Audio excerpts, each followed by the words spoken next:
Desde pequeno, Homer era usado como um boi para arar a terra. Quando finalmente chegou à idade adulta, Abel conseguiu juntar dinheiro suficiente para comprar um boi de verdade para substituí-lo. Foi assim que Homer acabou sendo vendido como escravo para Roma. Ele ficou impressionado com a cidade próspera, mas não sabia que logo seria enviado ao Coliseu para servir de diversão aos nobres. O primeiro oponente de Homer na arena foi o gladiador Reina. A espada nas mãos de Homer foi quebrada ao meio. Quando o perigo se aproximava, ele se transformou na verdadeira encarnação de um boi. Partiu para cima de Reina e começou a arar o chão com ele. Homer ficou famoso imediatamente depois dessa luta. No passado, ao ver guerreiros queridos morrerem, Marge chegou a desejar matar Homer. Agora, porém, ela achava que a apresentação que tinha acabado de ver poderia render dinheiro. Assim, Homer se tornou o primeiro deus da guerra, enquanto o amor entre ele e Marge ficava cada vez mais profundo. Ao entardecer, Marge apareceu de repente atrás de Homer, porque adorava a dancinha de peitoral que ele fazia. Meses depois, o rei apareceu trazendo Marge grávida. O rei exigiu que entregassem um homem que tinha deixado sua filha grávida. Para surpresa de todos, as pessoas começaram a proteger Homer. Ele assumiu a culpa. O rei então ordenou que o levassem para a guilhotina.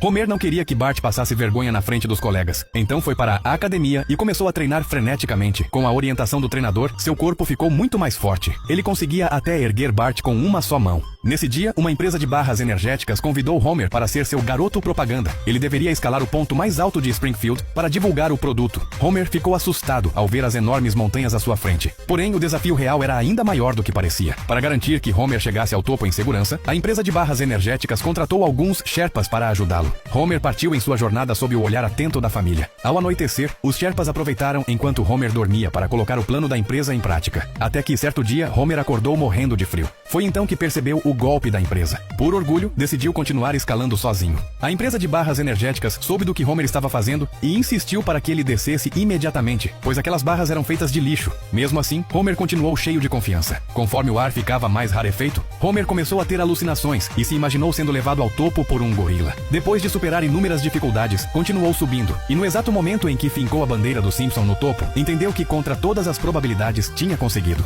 Um acidente de carro mudou o destino de duas pessoas. Homer foi considerado um herói pelo público, enquanto Flanders se tornou um criminoso procurado 3 anos depois. Homer administrava uma oficina mecânica e recebia admiradores diariamente. Mas quando estavam a sós, Marge o acusava duramente porque sabia que ele não havia salvado ninguém naquele dia. Ela teria deixado o casamento há anos, se não fosse pelas crianças. Influenciado pelo acidente, Bart começou a imitar Homer e ficou mais obediente. Enquanto Lisa, antes isolada, fez muitos amigos. Mas tudo mudou quando Bart encontrou um cartão postal em branco. Ao vê-lo, Homer o destruiu imediatamente, arrumou as malas e saiu de casa. Seu comportamento estranho despertou a desconfiança de Marge. Homer dirigiu até um estacionamento, trocou de veículo e colocou uma peruca. Continuou mudando de identidade até chegar a uma montanha nevada, onde encontrou Flanders, que o cumprimentou como sempre. Homer chorou, admitindo seus erros. De repente, bateram na porta. Homer acreditou que fosse o assassino, mas era Marge, que o havia seguido. Ela o encontrou junto de Flanders. Homer explicou que alguém queria matar Flanders e que por isso manteve a verdade em segredo por anos. O assassino apareceu, mas quando invadiu, os 3 já tinham fugido. Durante a fuga, Flanders atraiu o assassino, que apenas riscou seu nome da lista e afirmou que faria Flanders viver para sempre com culpa. Revoltado, Flanders lutou, mas não venceu.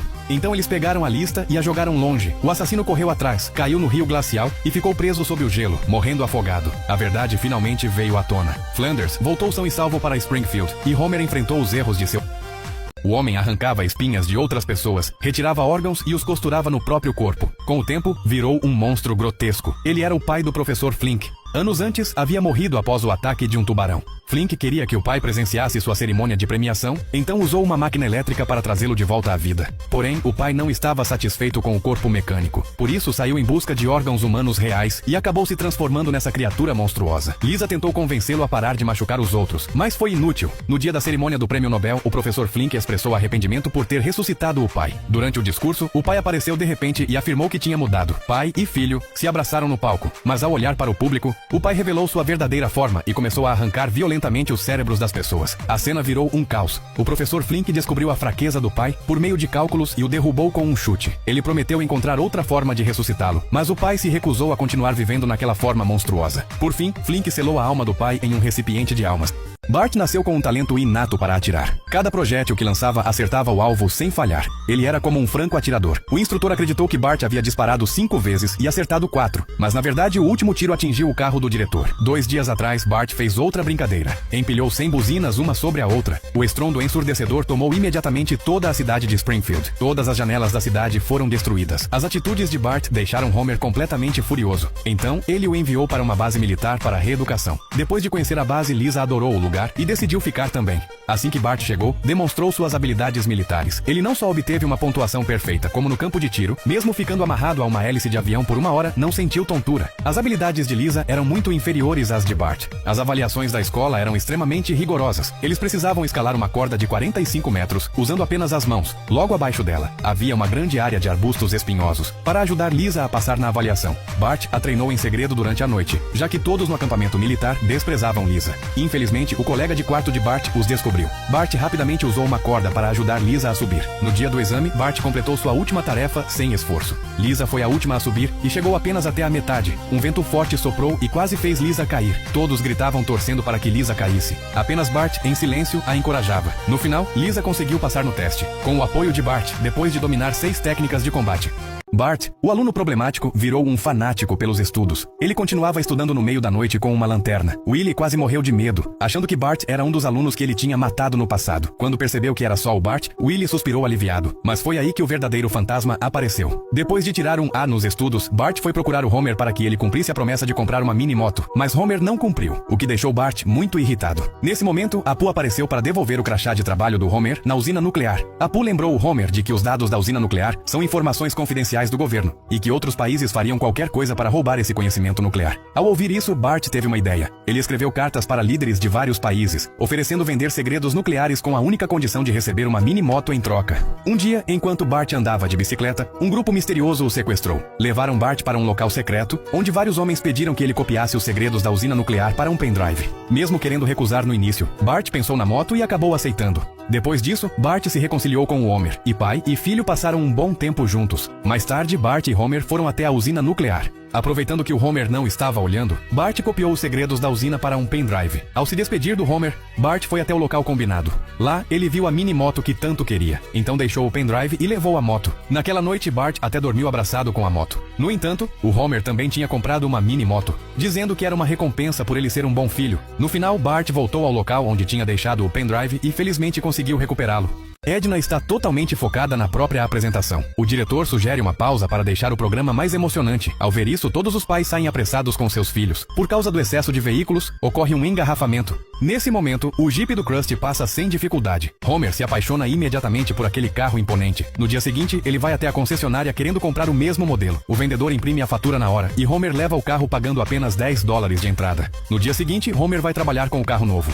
Porém, os colegas zombam dele dizendo que é carro de mulher. Ele volta para casa e troca de carro com a Marge. Marge se preocupa com o banco do motorista, o teto solar automático e o conforto interno, o que faz ela se apaixonar pelo carro. No caminho de volta do shopping, eles pegam um engarrafamento. Bart e Lisa discutem dentro do veículo. Marge decide testar o modo de voo pelo canyon e desvia da rota, levando o carro para a grama.